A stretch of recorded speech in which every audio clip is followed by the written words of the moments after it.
सर्दियों की सुबह थी। हल्की धूप घर के बड़े बरामदे में झांक रही थी। सारला ने अपने हाथ में चाय का प्याला थामे खिड़की से बाहर देखा।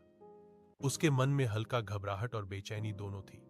आज उसका बेटा राजेश अपनी नई पत्नी ऋतु को घर लाने वाला था। सारला हमेशा से अपने घर और परिवार की परंपराओं की कट्टर समर्थक रही थी। उसके लिए घर का हर नियम, हर रीति रिवाज पवित्र था। लेकिन आज उसके मन में कुछ अजीब सा भय था।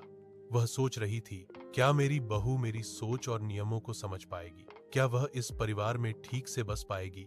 इसी बीच ऋतु नई सास बहू के रिश्ते की चिंता और अपने डर के साथ घर के दरवाजे पर कदम रखती है।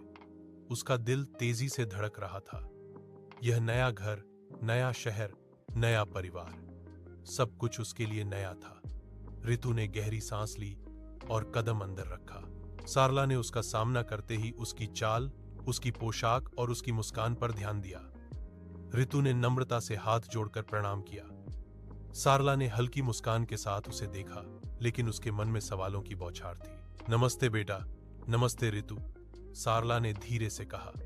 तुम्हारा स्वागत है। ऋतु ने हल्का सा सिर झुकाकर कहा, धन्यवाद अम्मा। लेकिन दोनों के मन में अनकहे सवाल थे।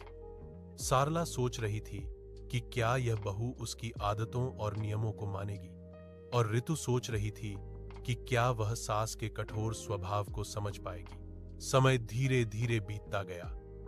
पहले दिन में ही दोनों के बीच छोटे मोटे मतभेद दिखाई देने लगे। ऋतु ने अपनी आधुनिक सोच के हिसाब से घर सजाने की कोशिश की, लेकिन सारला को यह अच्छा नहीं लगा। ऋतु, तुम ये झाड़ू यहां ऐसे क्यों रख रही हो? यह जगह मेरी आदतों के हिसाब से नहीं है, सारला ने थोड़ी कठोर आवाज में कहा।